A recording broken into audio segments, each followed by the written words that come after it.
We're going to go ahead and get started with our hot issues in the upcoming 2017 sessions. I'm Mick Bullock, Director of Public Affairs for the National Conference of State Legislatures. And today, of course, we have with us Bill Pound. Bill is the Executive Director of NCSL. Again, thanks to everyone that is watching this webinar. We have close to 300 and something participants all around the country that are tuning into this webinar, so thank you. For those of you, again, who are watching, if time permits, you will be able to ask questions at the end. You will notice the little chat box is on the left-hand side of my screen. All that we ask, if you do have a question, is that you state your name and the state that you're from. So that we'd appreciate that. Now, without further ado, we're going to go ahead and move forward. Now, Bill, the one thing before we get started, I can't say anything else until we talk a little bit about politics. Talk to us about the November elections, please. Well, they were very interesting, and they're sometimes seen as change elections. But if you look at the state legislatures, there hasn't been a lot of change. There are 7,383 legislators, of which 1,277 will be new in 2017. Mm-hmm. Now, that may seem like a lot of people, but typical turnover in state legislatures runs 18 to 20% of every two-year cycle. Right. And in fact, that figure is about 17%. So if anything, it's just a tad on the low side of what would be normal turnover over recent years. The chamber's control remains almost the same as it was in the past 2 years. Mm-hmm. The Republicans have 66 chambers, the Democrats have 30, and there are 3 that fall into another category. Mm-hmm. The Nebraska unicameral, which is nonpartisan, the New York Senate, and Connecticut right at the current time. Which is tied. Connecticut's tied, and New York was Democratic majority, but probably organized by Republicans. Mm-hmm. The chambers that changed control, the Republicans gained 3 while losing 3. They gained the Iowa Senate, the Kentucky House, and the Minnesota Senate. Mm-hmm. They lost the Nevada Senate and House and the New Mexico House. Mm-hmm. And as I mentioned, the Connecticut Senate is tied. New York and actually Washington as well have senates that are nominally Democrat, but probably will end up under Republican control through a coalition of 1 or 2, 3, 4 people going over to the other side. And those are things we see periodically, and the issue, particularly in Connecticut, is unresolved at the moment. So it really is one in which some of the issues from past years will be prominent again this year, probably, with because we've got a continuity in the system right now. Right, and of course, ladies and gentlemen, if you want more information about the elections or post-election coverage, NCSL has a great page called State Vote 2016. You can search for that. Bill, we're going to move on now. The elephant in the room, state budgets. Right. Talk to us about that. Well, you can see on screen that what the state fiscal situation looks like. This is based on survey we do through our fiscal staff and states' responses. And the interesting thing in here is you've got in the strong and strengthening states, and that means financially, there are 10. In the weak and weakening states, there are 10, and there are 30 somewhere in between in some state of stability, where it's moving up or moving down a little bit. That's how they characterize themselves. Looking at the broader fiscal situation, with the not just state revenues in that, I think the key word is uncertainty, and that relates to the state-federal fiscal relationship, which it does appear may change a good deal, not immediately, but in the next Congress. How quickly in the next session of Congress, since they are act so expeditiously in budgeting, meaning not at all. But the 3 big areas of state expenditure are health, education, and transportation. On state budgets alone, our projections are that general fund spending is projected to slightly outpace revenue growth.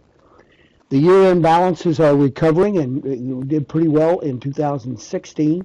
We're building state rainy day funds again, state reserve funds, and they certainly are in better shape since we depleted them seriously in the period after the recession of 2008, and particularly in 10 to 12, 2010 to 12. Severance and other taxes will see little growth or decline in many states, and that was a problem that was evident already in fiscal year 16 and is in fiscal year 17, and that, of course, severely impacts the energy-dependent states, whether it's coal, natural gas, oil, places like Wyoming and West Virginia, and North Dakota for that matter, Oklahoma, states like that are hit by that. Medicaid continues to grow. It's been on a steady upward curve, probably for 20 years or longer, and it is a ever larger share of state spending. And the biggest pressure that comes from Medicaid is actually on education spending, where there's pressure on the K-12, but particularly on higher education. And that, as we've seen in recent years again, where we have transferred a good deal of higher education costs to tuition or towards essentially a user fee on that. And there's, I think, we saw among fiscal staff a continued concern about revenues meeting spending demands, that it's becoming harder and harder to equate the two. A big question in this area is the form that federal financial arrangements changes will take. Will we go to block grants, for example, which have been talked about and particularly have been favored by the Republican Party? And if we do so, what form do they take? Do they take the form of just a total block grant of amount of money, or could be capitated? That is, you get so much for each person enrolled in a program in which they can fluctuate and grow some. And what would be put in as requirements for state action or state match in that area becomes a significant one.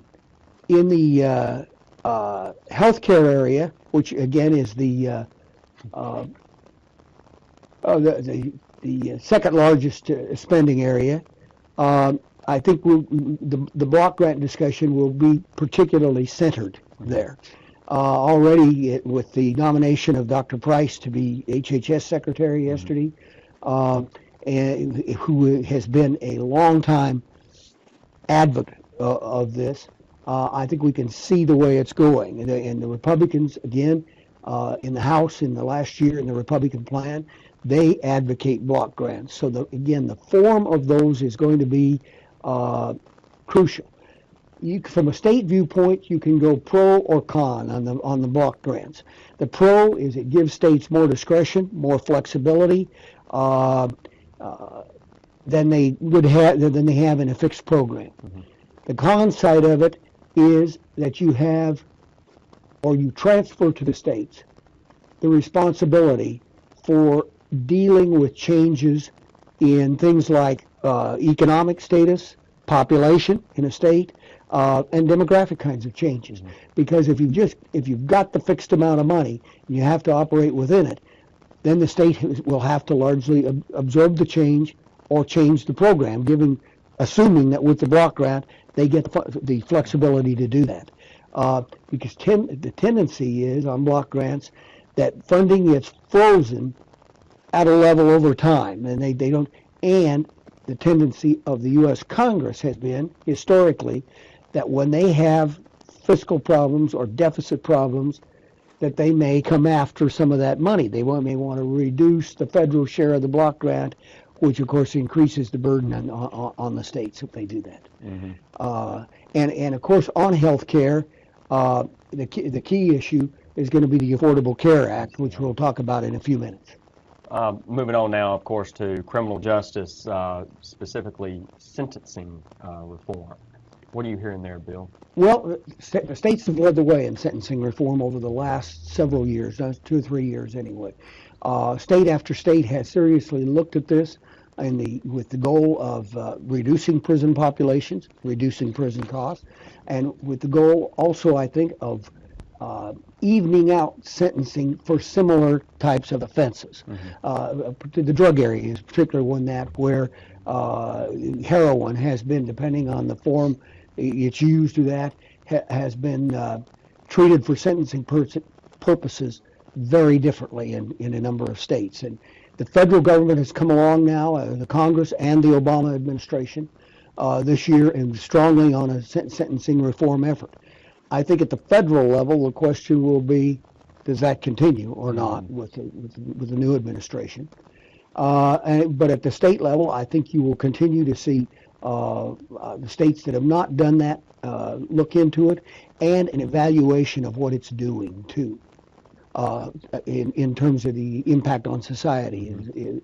Is there a negative one or not? So, police body cameras.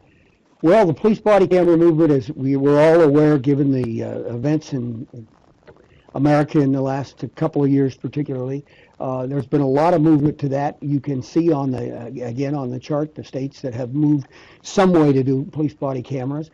In many ways, this is a local government issue, but the states are providing assistance, if not requirements, on their local police departments to deal with body cameras, and I think that will continue. The other area we've got in this is the opioid area, which figured prominently in the presidential campaign this year. It's one of the few issues that they both talked about. As you can see, 47 states and districts have changed their laws to expand access to the life-saving rescue drug naloxone. That now is available through many police departments. The officers carry it in the cars, things like that. So that's an attempt. And then they have tried to also emphasize treatment in the opioid area over simple punishment, recognizing the nature of the problem that we've got here in society. And I think that will clearly continue. And again, the states have led the way on this because Congress is just getting around to enacting an opioid bill. It may happen yet this month in this Congress. There's in the final days, it could be added on to a big drug, legitimate drug bill package and pharmaceutical research package. Okay. So. Something we heard a lot about in the presidential campaign is just infrastructure in the nation. Expand on that. Talk a little bit about that. Well, infrastructure is going to be a big issue because it was there, and the President-elect Trump has made it a big issue, as he indicated. It's one of his foremost objectives. You can see on the chart we've got up that actually the federal government is the smallest participant in infrastructure. 25% of the funding for it comes from the federal government, 40% comes from the states, and 35% comes from local government. This is particularly true with highways, and highways are the part of infrastructure we think about because they're the biggest, most visible. But in the infrastructure, there is a lot of need. As I say, the states provide 75% of transportation funding, and the states have really moved to increase that. There may be some more movement in that direction now, particularly if whatever the federal government does in this area, if they increase funding to it, again, do they put a match requirement in of some kind, to where the states will need to increase their expenditures in order to obtain federal assistance. But I think you will see that the infrastructure emphasis moves not only on the highway, but to things like airports, waterways, and the electrical grid, as well as the Flint, Michigan type of problem. What is the infrastructure of our drinking system? You can see here where the needs are. This is a wish list from the American Society of Civil Engineers, which reflects what we would do if we did everything. But the key point of it is it indicates what a big problem we've got in this country on this, and the states obviously play the lead role in trying to solve it. Bill, so moving on right now to another topic that gets another big chunk of the pie, education. My goodness, where do we want to start there then? Yeah, well, education is Actually, I think as a percentage of what states spend in recent years, education has declined a bit. Not in dollar terms, but as money goes up, it particularly has gone into healthcare and flowed that way. Higher education is about 9% of state budgets, and K-12, 33% of state budgets. The states are trying to put more money in this area, and in their limited ability to expand their budgets, and I think that will continue. If we look at the issues in education, the first one, and a big one for the states that NCSL has done a lot of work on, is the Every Student Succeeds Act, or ESSA. That was passed by Congress in April, May of this year, and we have worked already with committees in, I think, about 15, 16 of the states in implementing, what their opportunities are, what their options are in changing the system. That will be a major focus in the next 2 years in state legislatures, I think, adjusting their systems. This gives the states a great deal more flexibility than they had under No Child Left Behind. What we have to watch right now on ESSA is that the current Department of Education in the Obama administration has proposed a set of rules which, in our view, are not consistent with the legislation that Congress did not authorize. They're out there for comment now, but they could go into effect around the end of the year in about 30 more days.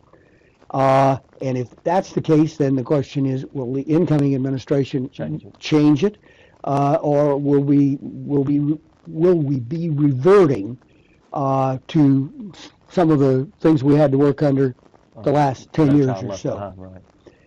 Teacher training remains a major issue in the schools, teacher training, and I think teacher compensation, teacher reward. School principals and school management, we see that as a growing area of interest in improving the quality of that. With the emphasis on the high cost of tuition and growth in tuition, the affordability issue is certainly out there, and many states have adopted programs. Some, the various kinds of scholarships the states have come up with, and are looking at other kinds of subsidies, particularly with students that have a certain level of achievement in the K-12 system. And then loan forgiveness remains a federal primarily issue, although there are state loan programs as well. So we're going to switch gears a little bit and talk about some of the emerging and hot issues. Now, certainly, Bill, some of these emerging and hot issues we kind of heard before, but they may be changing a little bit in form. Is that correct? I believe that is correct. The marijuana issue emerged about, 4 years ago or so, when the voters of Colorado and Washington, enacted by the initiative process, legalized recreational marijuana. Since then, of course, Oregon and Alaska did, and then this year, California, Massachusetts, Maine, and Nevada added the recreational legalization to their states. So we've got 8 states in the D.C. who have legalized it for adult use. 28 states and 3 territories have legalized medical marijuana programs, and 17 states have approved some kind of low THC marijuana products for medical use. I would expect you will continue to see growth in the legalization of marijuana. Not everywhere, but it will continue to grow. And all these other programs were again approved by popular vote. The legislatures haven't been the ones doing them. But to the legislature falls the responsibility for regulating, for the regulatory regime, for the tax regime that you're going to put in with them. And in my view, the legislatures of Washington and Colorado, first of all, and now Oregon and Alaska, have acted very responsibly in the way they have handled this issue. They could not anticipate all the problems or issues that would arise. They tried, and they did a pretty good job. But they have been quick to deal with those when they found out where's the weak spot in this, or what's something we didn't anticipate. For example, that edibles would be such a large share of the market, or that the tax level on marijuana has the effect of driving people to medical marijuana if the recreational tax is significantly higher, and you've got to deal with that. In addition to that, we have the issues of ride sharing and the growth of Uber and Lyft and Airbnb as significant issues that the states have been dealing with, as you can again judge from this map. And that those regulations, I think, will continue to be adjusted by legislatures and by city governments, which in many cases are involved in this, over the next few years. We also have the drone issue, the unmanned aerial systems that are both popular from a hobbyist or recreationist standpoint, and that have a significant economic impact because they are useful in many areas, ranging from agriculture to emergency services to all kinds of things. And the states have been way in front of the national government on regulating this. The FAA has weighed in now on it, and the states are having to adjust some of their procedures, but there will also be some pushback in those areas. One last topic that was mentioned also is the revenue sources. Yes, on the revenue sources, one of the things I think is going to become a greater issue is whether to tax services. We talk about it. There's a slow growth if you look at state revenues in the services area, in getting one here and one there, not a broad-based one. Every time a state has enacted a broad-based service tax, it has been repealed after that.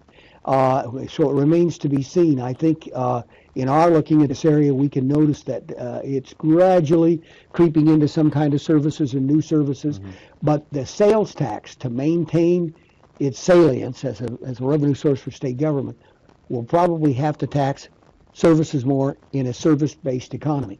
If you look at the chart that's up here right now on workforce and economic development, it's interesting to note that the ones where the greatest growth are, the ones on the right-hand side of the screen, are ones that are largely not taxed other than maybe income tax. The ones that are declining in terms of the workforce in them are ones that are more heavily taxed and more the source of money to fund government. So at some point, those charts have to come together a little bit more. Now, I'm not saying that'll happen in the next 2 years, but it will happen over the next decade, I think. So moving on a little bit and looking at state and federal. So again, thinking about a lot of these subjects that we're talking about, there's also a big contingency now with the new administration coming in, new regulations and stuff coming down. Some things that we're watching on the state federal level. Again, I know we've already spoken about it a little bit, but talk a little bit about infrastructure. Well, the infrastructure one would clearly be significant, because is the federal government going to pitch in either on a one-time or on a more continuous basis a greater percentage on infrastructure? For example, the federal gasoline tax hasn't been raised in 25 years, something like that. Are they going to do that, or are they going to find a funding source that they can put in this, or one-time appropriations, whether it's deficit spending or what, and what stricture will they put on it? What state contribution, what will be the conditions of the spending in that area? I think, but this could be a significant one for the state and could drive more state spending. Immigration. Well, immigration, obviously the control of immigration is federal, that's clear, but the impact of immigration is state, very much, because the states educate, healthcare, criminal justice, the whole run of things, social services, fall to the state government to take care of. And that will probably continue along those lines if we crack down on immigration more strongly, as President-elect Trump has suggested. That will have an effect on the states. It will have the effect on large cities where there are sanctuary cities, sanctuary programs, and a number of them have indicated since election that they don't intend to discontinue that. But it would also, over time, probably lessen some other kinds of state costs in the education and healthcare area. The ACA, now this is the big one, and I don't think the impact of it will be immediate. Obviously, we're operating in FY17 now. By the time Congress does anything, they almost have to phase it in. It might well be FY it will be FY18, more likely maybe even FY19 on some before the real impact of that is seen. And the question this year, state costs for Medicaid will increase on the states that expanded the Medicaid program under the Affordable Care Act, because it goes to 3% state share. The federal government paid all of it in the first few years. It goes 3% and eventually goes to 8 or 10. I forget which right now, somewhere in there. And obviously that will drive that segment back on the financial, the expenditure chart. That will drive the health care even faster on that than it has been in recent years. So this is a big one. And again, do we get a block grant? Right. Or does it come in some other form? And the states get more flexibility, which may mean they cut back on it. And if you look, there's a lot of talk right now about requiring states to enact a work requirement in order to get Medicaid. So a lot of questions. A lot of questions. Very unclear. Regulatory reform. Well, I expect regulatory reform to be a major effort in the U.S. Congress this time. And by that alone, I think will drive some state regulatory reform, more state interest in it. The election would seem to indicate that there is a strong feeling that maybe there are areas of the country that are overregulated. Not everybody feels that way, but clearly that was a theme in the election, so that's why I would put that up there as one of those. And federal tax reform. Well, now that's a big one, and the biggest one in the long run, actually, probably even bigger than the ACA, because tax reform affects the states in several ways. One, on the income tax system, many of the states, most of the states that have a federal or an income tax are coupled to the federal tax.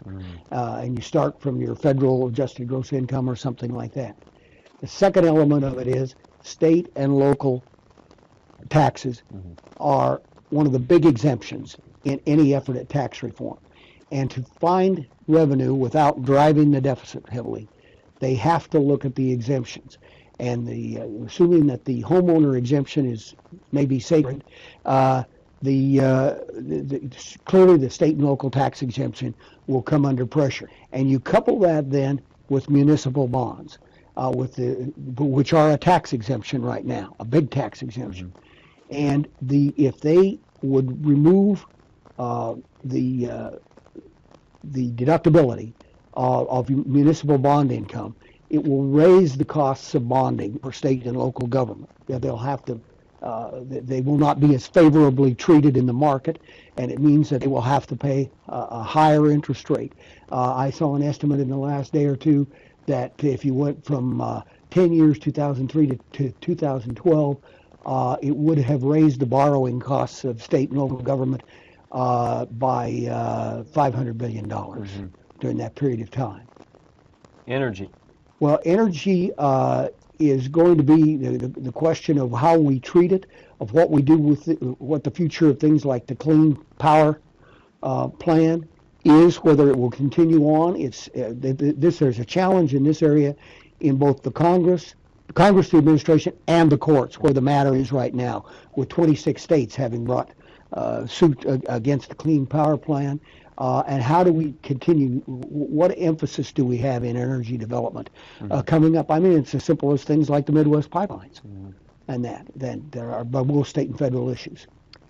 Well, Bill, that's right now, ladies and gentlemen, we've covered hot topics on state budgets, health care, criminal justice, infrastructure, education, emerging and hot issues, workforce, economic development, state and federal. So we've talked a lot about a lot of different issues out there. It sounds like an overarching thing is still there's so much unknown, especially with the federal government changes that that's going on there. Ladies and gentlemen, we're kind of coming in now into our time for questions and answers. If you please, we'll try to get to as many as we can. Again, if you are joining us online on our webinar, you can submit your questions in the chat box to your bottom left-hand side screen. Again, we will try to get to these as many as we can. Bill, I'm going to go ahead and start off with a question that we get quite a bit, I know, here in our D.C. office. What is happening with states collecting taxes from online sales? And let me say that I was watching the news the other day, and both on Friday and Cyber Monday were the largest online sales that this country has ever seen. Can you expand on that and kind of tell us where we are? Well, the collection is going up. It is increasing for a couple of reasons. One is that a lot of the online retailers have found it to their advantage or necessity to collect, partly because as they have grown, and a classic example would be Amazon. As they have grown, they have gotten nexus in a lot of the states where they have the physical presence that meets the test established by the Supreme Court back in the Quill case. And thus they are required to collect now on things like that. And actually, the bulk of the revenue, I think, would come from about 8 or 10 companies because they dominate.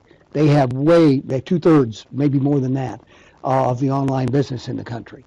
So that's part of it. The second part is that the states have harmonized their laws in a way that makes collecting less difficult for the retailer online, and that will continue.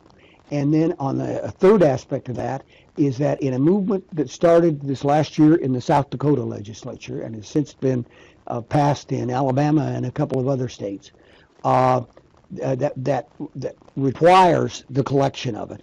The goal of that is, in a joint effort by the state groups, to get a court case back to the United States Supreme Court, which would give them an opportunity to repeal their Quill decision or overturn their Quill decision and say technology has changed and this is no longer, the issues that were there are gone now. This is a different kettle of fish sort of that we've got here. And in the states that have done that, taking Alabama as an example particularly, I think they have indicated that from the time they did it last spring through October of this year, they had increased their sales tax revenue by about $55 million. Alabama. We've got a question here, and Nolan, I apologize right now if I mispronounce your last name. Nolan Ritchie, I believe he is a senator from the great state of Pennsylvania. His question is, with the National Highway Traffic Safety Administration recent issuance of the Federal Automated Vehicles Policy, would you anticipate more states introducing and enacting automated vehicle legislation, including testing and deployment? Thank you, Nolan. Yes, I'm glad you brought that up because I actually meant to mention it earlier. I absolutely would. I think that for this part of the changing economy, the states have to do a number of things to make it possible or even feasible. One is a technical question. Does the technology exist in our highway system in order to meet the needs of autonomous vehicles in that? And there are, I think, serious questions about what does weather impact things that all have to be answered.